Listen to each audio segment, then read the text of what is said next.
On this week's episode of Film Rhapsody, Russell and I sit down with our Man in the Moon co-producer, Masoud Varjavandi, about his vision for optimistic sci-fi film production. And then, we go full nerd over Star Trek.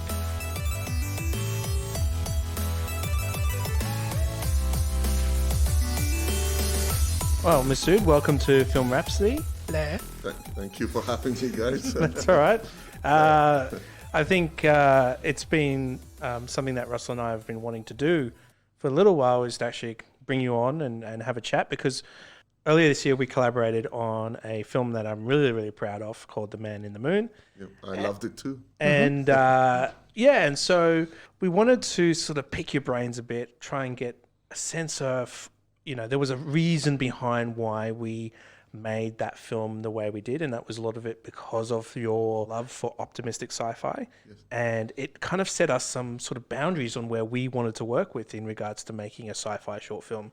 It gave us like a scaffold of, this is the direction we have to go in, and there's lots of different ways of telling stories, but it was an intriguing way for us to explore something we hadn't very directly explored before. Like, we've worked on things that are optimistic, but to actually say we're making something that is considered to be optimistic sci-fi, I think that's where it was an interesting experience. So tell us a bit about, what is optimistic sci-fi? Sure. So I didn't actually come up with the term optimistic. It was Gene Roddenberry, who actually coined the term.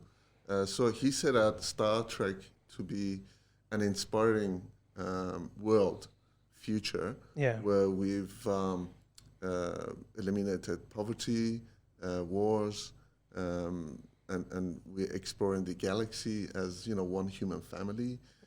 So that appealed to me as a child. So just to give you a little bit of a history where I come from and why Star Trek appealed to me, and that's basically the foundation of what I like about optimistic science fiction. So we have been persecuted in Iran, so we're Baha'is. So we've lived through 2 civil wars. And as a child, I initially watched TV to escape that world. I guess that difficult, for a child, it's a lot to handle. Even though we had close family and we looked after each other, you're still exposed to that, the dark side of life and things like that. So shows like Star Trek and, at the time it was $6 Million Man, that kind of gave me an escape into a world where, there's still a bit of action and adventure, but at the end of it, people are helping each other, people are being compassionate and helping each other. That was the core thing that that attracted me to those type of shows. And then as an adult, when I kept watching Star Trek, there was something substantially very profound in the core philosophy of it, is that we're always advancing, we're always becoming better. So when Star Trek came along, there was this notion of anti-hero. So you had to be a bad guy to be a good guy. I don't believe that. I think everybody is good. We just do bad. So this notion of, the simplistic notion of good and bad, I think is a very outdated one. That's why some of the shows these days are much more complex. And I think Star Trek was way ahead of its time to tackle social issues in a way that wasn't confronting at the time to the the powers that be, yet it provided that, so it basically touched people's hearts in some ways. And that continued with The Next Generation and other shows like Babylon 5, and lately now there's the Orville that came along, so it's a similar concept. So when I left my IT job and I wondered, okay, what am I going to do now? I decided to pursue my passion.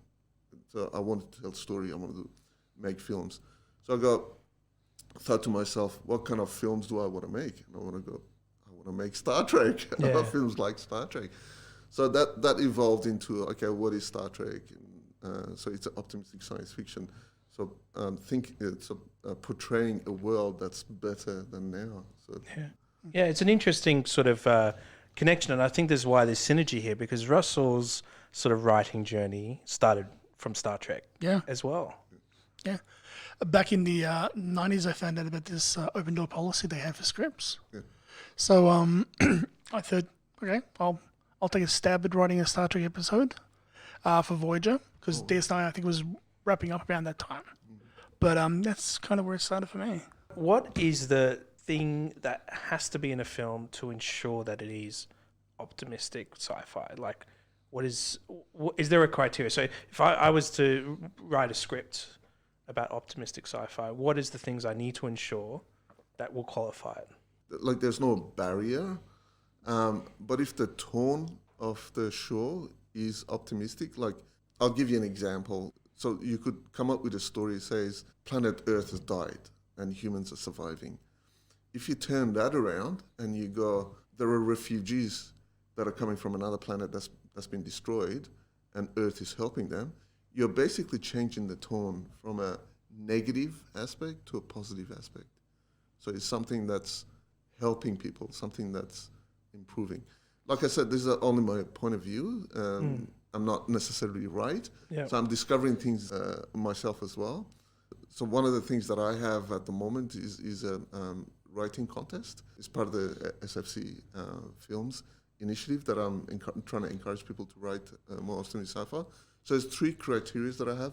The first criteria is a good drama. So you're still telling a story. It's got to have a good drama. Is there science in it? So this is a core thing for it to be a science fiction and also optimistic science fiction. Is there science in the story? And the third is it optimistic? So the third one is what is optimistic, this or that. So it needs to have an optimistic tone.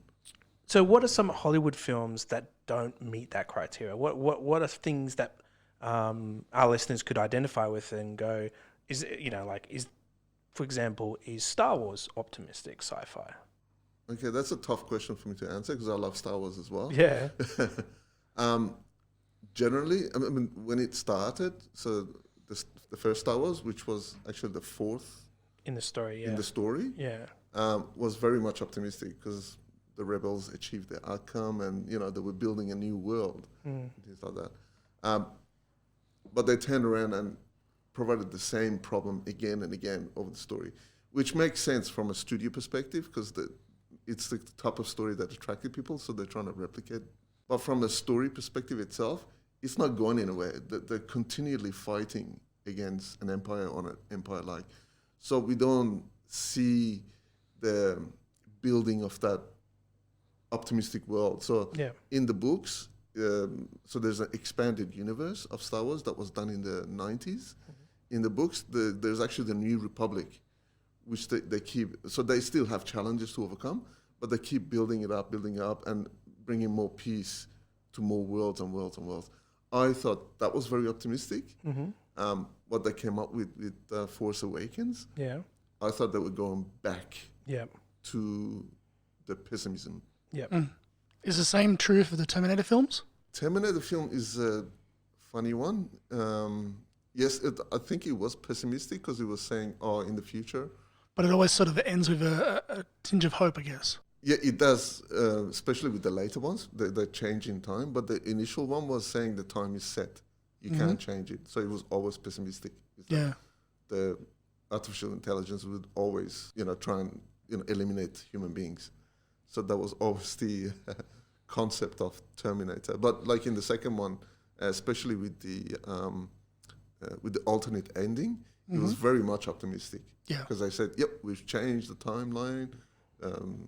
Cyanide is, destroyed, so human beings get to live without the fear of being destroyed. Does that kind of stuff make it difficult to enjoy for you?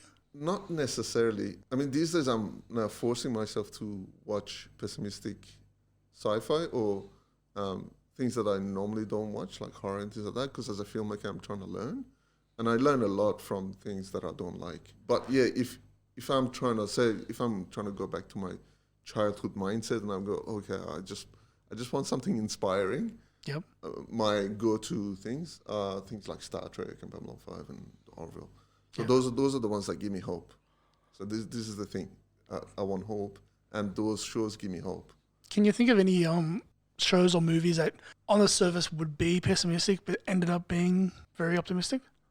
Enemy Mine. I don't know if you remember that show. Yeah, there's, You don't want to watch it, so should we give it away? Oh yeah, give it away. Give it away. it's Dennis Quaid, isn't it? Dennis And Quaid. Louis Gossett Jr. Yeah, is let's go, Junior. So two soldiers. I think on, we're seeing my age here. Yeah. I'm the younger of you guys. So I It's not don't. that old. It was in the 80s. So Yeah, it was a fairly old. 84, 85, I think. Yeah. It was when I was born. Yeah, well, there you go. Yeah. It's those two actors as two rival soldiers, Yep. one alien, one human. They basically crash land on the planet and have to work together to survive. Yeah. Okay. And then there's a twist which we won't Yeah, say yeah. anything about. Yeah, we won't give it away, but basically, it turns a typical conflict story into a friendship story, Yeah. which was I thought brilliant. I think the way they did it, it's a very underestimated science fiction. I think So in 2015, you started your own business. called Unity Productions. What's its goal? What's its mission? Well, I actually started Unity Productions to do videography, to make basically to make a living. So initially that was the goal, and then from the business I was hoping to make enough money to make my passion films, which are optimistic science fiction. I started that business in a town called Temora, which is a small town in New South Wales, and I actually had a studio and everything. So it was going well for a while, but things didn't work out the way I planned, which things don't which always is do. fairly normal for So I had our to- business. I had to move back to Canberra, mainly because of my mum, who was diagnosed dementia. So I had to come back and look after her. So I moved the business here as well. And while I was here, I knew that, because I knew you, Dan, so we've done some workshops together, and I knew there was a good, lively filmmaking community here in Canberra. So I thought, why don't I start making my films now? Why wait? If I don't do it now, when am I going to do it? So that's when I started doing my short films, and that's when we collaborated on The Man in the Moon, and and I'm building this facility, Spacefaring Civilisation, which I'm hoping to encourage others to join in as a community, and we collaborate to make more optimistic sci-fi. Yeah, so tell us more about Spacefaring Civilization. Like, what is this project about? Like, it's been growing a little bit here and there, and it's becoming something that has its own sort of vision. Yeah. So you put it very well. Yeah. It does have its own vision, and that's filmmakers helping each other to make optimistic science fiction. So at the moment, there's like you said, it's slowly been building. So I'm putting the pieces together. One of the major pieces is the website, which has at the moment my films and hopefully our films, and I'm asking a few other people to put their films on that website. So it's a Netflix type of thing. So it's a Netflix type of streaming service where people can go and watch optimistic science fiction. So these are independent science fiction. Yep. So my vision for that is it's going to be a central hub for optimistic sci-fi, and soon there will be a forum there where filmmakers all around the world can submit their films to be included in that website. I do stress the fact that it's a non-profit, so it's not meant to be commercial. So I recommend people who do intend to use the films that they have for commercial purpose not to submit it to that. But if they want to contribute it as a learning experience, or they've done a short film which has done the festival rounds and now they just got it on the YouTube channel or Vimeo channel, I encourage them to submit it to Spacefaring Civilization. So on the website, you can easily basically search on the titles, and it's separate by categories. And when you click on the video, so for the details and whatnot, the profiles of the actors and the directors will be shown as well. Okay. In the future, I'm going to expand it to producers and all the other cast and crew. Yeah. So it's kind of a way of giving back as well. So things. So there's a YouTube channel which I'm going to do tutorials. So I'm doing tutorials now, and so I have a live stream every week, where I talk about different aspects of filmmaking, and hopefully I'll be interviewing other optimistic filmmakers as well. So that's more of a one-way thing, and then we've got the Facebook group, so that's a two-way thing. So where people can talk about their own projects, they ask for collaboration, or they collaborate, or inspiring articles and whatnot, specifically on optimistic science fiction. And because space and space exploration is a major inspiration to these type of shows and films, we also talk about space sciences as well. Yeah. So rockets and technology. How have people been responding to the whole movement? Overall, it's been good. But like Dan said, it's been growing slowly. So it's still early days yet, but if you go to the group, you can see there's a core group that are really excited about this and posting things regularly and things like that. And I've got a writing contest. So this is the second year I'm running the contest. I was surprised how many people actually submitted last year. I was expecting 1 or 2 people. I think there was 16 in the end who submitted their scripts for judging. So because I had so many, instead of just have one winner, I chose 2 winners. What's the end goal for the contest? The writing contest is to get people started on writing optimistic science fiction. And all they have to do is just write 5 pages of short film script and then submit it. So this year I'm doing it a little bit different. So last year I did it just like a normal contest where you submit your script, and at the end of it I choose a winner. This year I'm going to be doing it so every month. Whoever submits it during that month, I'll choose a finalist. And then at the end of it, which is 9 months from now, there'll be 9 finalists and there'll be a panel of judges. Right. Where they choose several winners, where they give prizes and whatnot. And they're usually cash prizes. And the main aim of it is that cash prize will help the winners to make their short film. That's good. So the whole point of it is to encourage people to make short films, optimistic sci-fi short films. Yeah. And then it has a home on your channel. Yep. So it's up to the filmmakers if they want to submit it to the SFC Films website. Yeah, it's got a home, like you said. That's great. So this is the nerdy, geeky section of the podcast. We're going to talk a little bit more in depth about Star Trek, because all 3 of us are nerds. Yeah, when it comes to Star Trek. And there's one particular thing that I really want to do, and I know it connects beautifully with the optimistic sci-fi sort of discussion. And I want to sort of put it towards the Voyager series and the morality of Captain Janeway. There is something that I personally admire so much about Captain Janeway in the way that she conducted herself across the entirety of that series as I guess, an inspiration of humanity.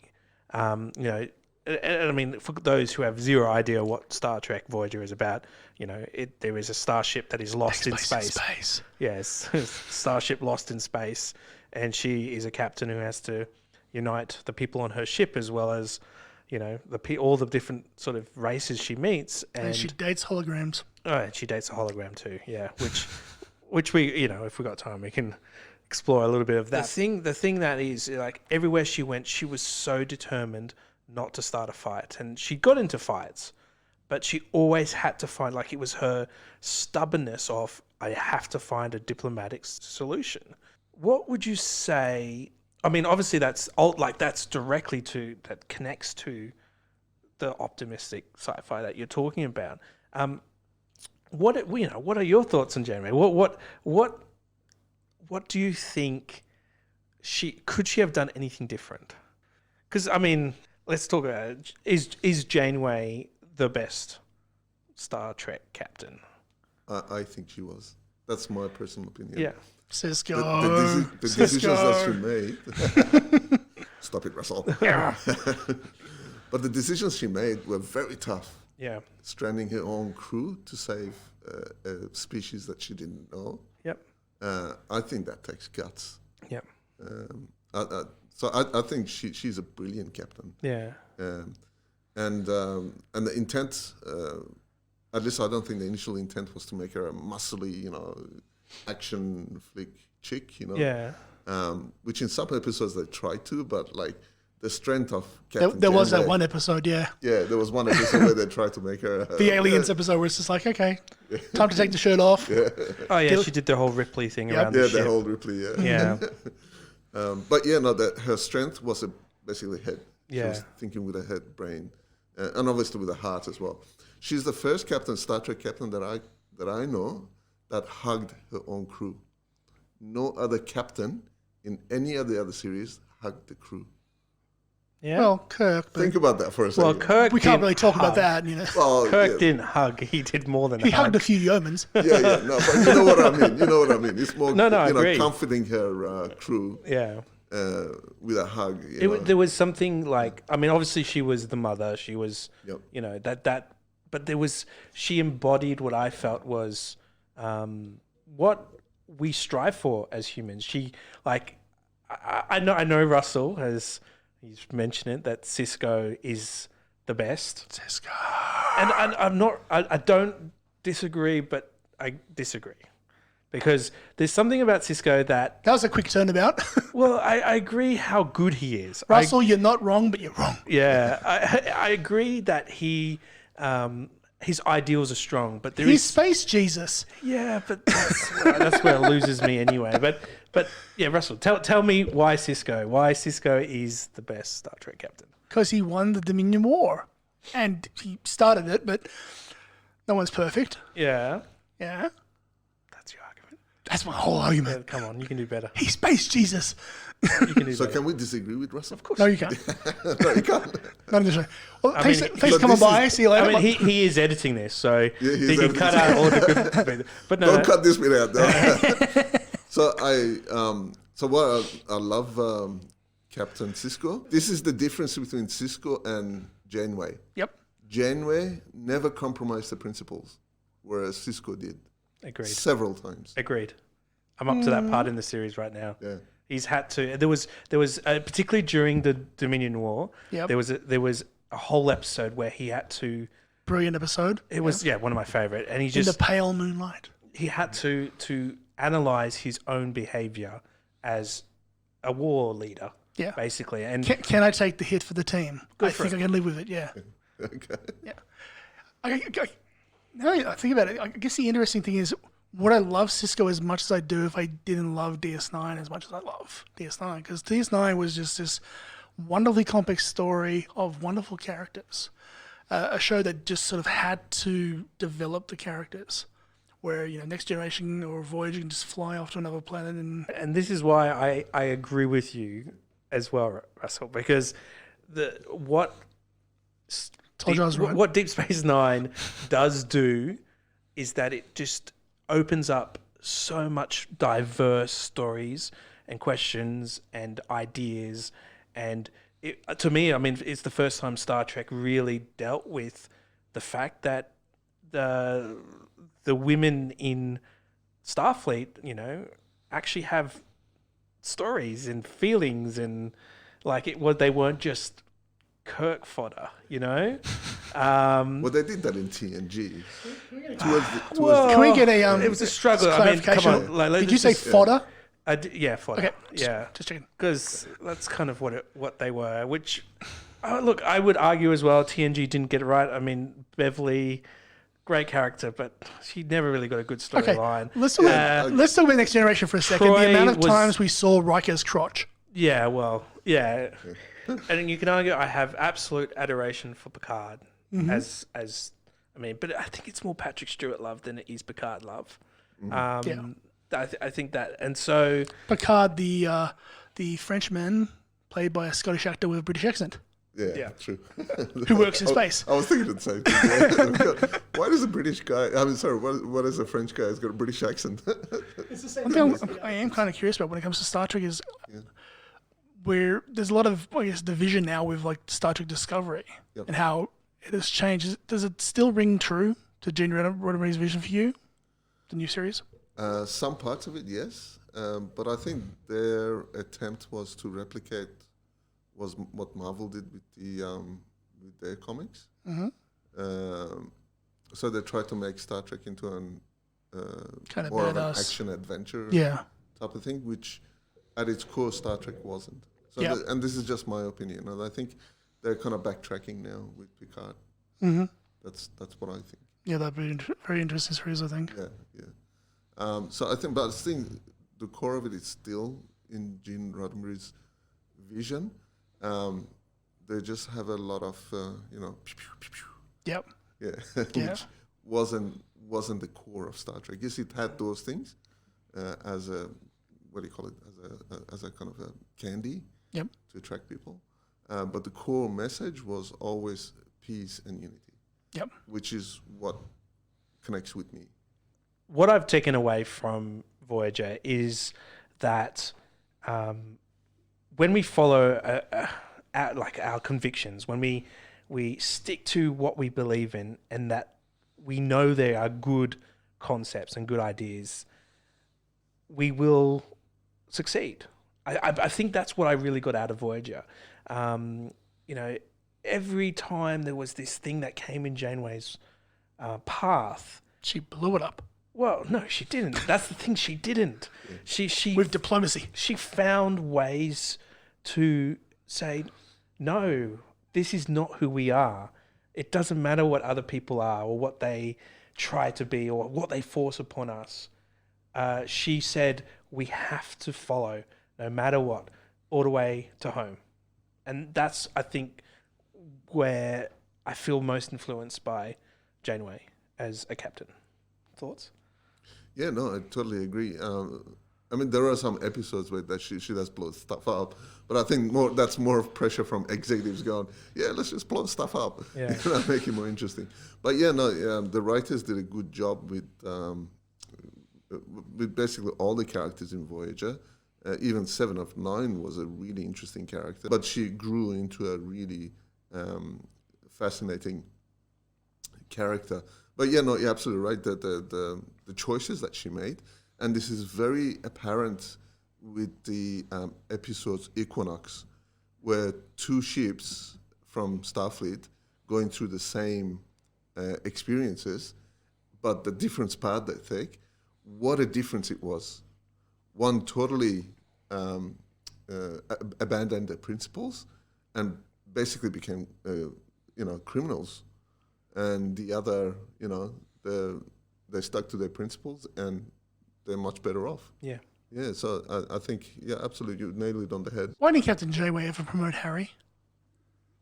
That's a good question. 7 years on that 7 bridge. years. Ensign Kim. Well, he did become the captain in the end. Oh, boo. After 50 In years. an aborted timeline. I blame writers. Yeah, So Russell's fault. Writers. yeah. No, yeah, that's an. Which one of us has the writing degree? That's me. Yeah. Yeah. Well, that's how I know to blame the writers. Yeah, no, I think Harry Kim was a very underestimated character. Well, they didn't do much with him. I was surprised at how much that show focused on Harry Kim's sex life. I was shocked. Yeah, he did get a lot, yeah. Did he? Yeah, like it was a running joke.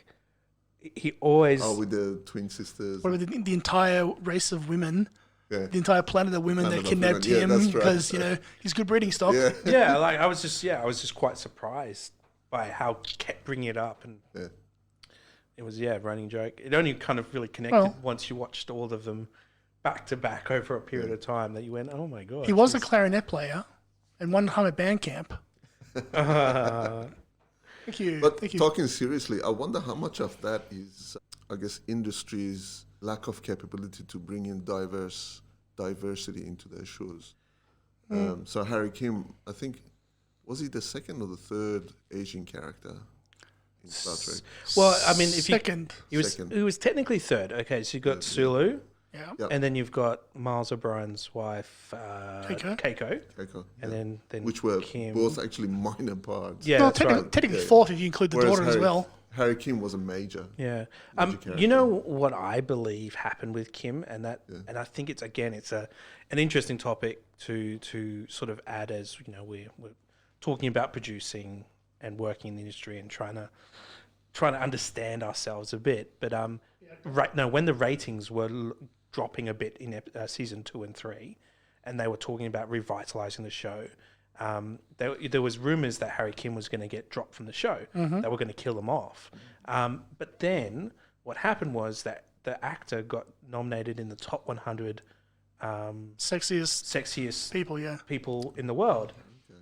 And that's exactly when the character started getting a bit more of that storyline following on. And so he didn't get dropped from the show, and it was Kez's character, so that could make way for 7 of 9. Well, what is your dream project that you would love to be able to bring together that obviously is optimistic sci-fi? Real projects or like something ultimate? Well, I mean, both. Like, what is a project that that you aspire towards? Okay, so I haven't announced this yet, but I'm working on a feature film, which I'm hoping to start doing pre-production either this year or next year, called Explorers. So this is a kind of a low-budget film that I'm gonna do. And hopefully it evolves into a series of films that basically explores generational ships going into space and exploring other galaxies and this and that. So that would be interesting. So more on that later. So that's one thing that I'm going to be focusing on this year. The ultimate project is obviously, hopefully I can start off a collaborative project where we do anthologies of optimistic sci-fi. So, like Twilight Zone, Outer Limits and whatnot. And we get a story from every part of the world. So 1 week we do, say, from a story from India, we do one story from Britain, one from US, all revolving around optimistic sci-fi. So that'll be my ultimate project, which, fingers crossed, will happen. How can people get involved in spacefaring civilization and as well as with Unity? At the moment, the easiest way for people to get involved, if they've got an optimistic sci-fi that they're working on or they've worked on and produced, just announce it on the Facebook group. Join the Facebook group, obviously, announce it, and get the conversation started. So the more people get involved and the more we grow the community, the more we can do. So that's the whole point of the whole initiative, is that collaboration, working together and things like that. And if people have a finished short film already and they've done the festival rounds and they've got it on a YouTube channel, consider submitting it to SFC Films as well. So there's two ways. One is to get interactive with the community through the Facebook group. And the space group is called Spacefaring Civilisation. So if people just Google it or do a Facebook search. And if the people go to sfcfilms.com, there is a section for filmmakers. We'll give you all the instructions on how to submit your film. Well, Masoud, thank you for joining us this week. It's a pleasure to listen to you talk and tell you, your love and interest in sci-fi, and I look forward to our next collaboration when we can get to that. But yeah, Man in the Moon Part 2. Man in the Moon Part 2. Part 2. Yeah. Thank you very much, guys. I wish you guys all the success. This is a brilliant podcast, and I hope more people definitely listen to it. Thank you. Thank you. Once again, a massive thank you to Masoud for joining us in the Film Rhapsody studio. For more information about the spacefaring civilization and optimistic sci-fi, head over to Masoud's website at sfcfilms.com. Next week on the show, Russell and I deck the halls and count down our top 5 Christmas movies. I'm Dan Sanguinetti, and you've been listening to Film Rhapsody. Film Rhapsody is produced by Dan Sanguinetti and Russell Lee for Sanguinetti Media. Head to sanguinettimedia.com.au to subscribe to all our episodes. Oh, I didn't record it.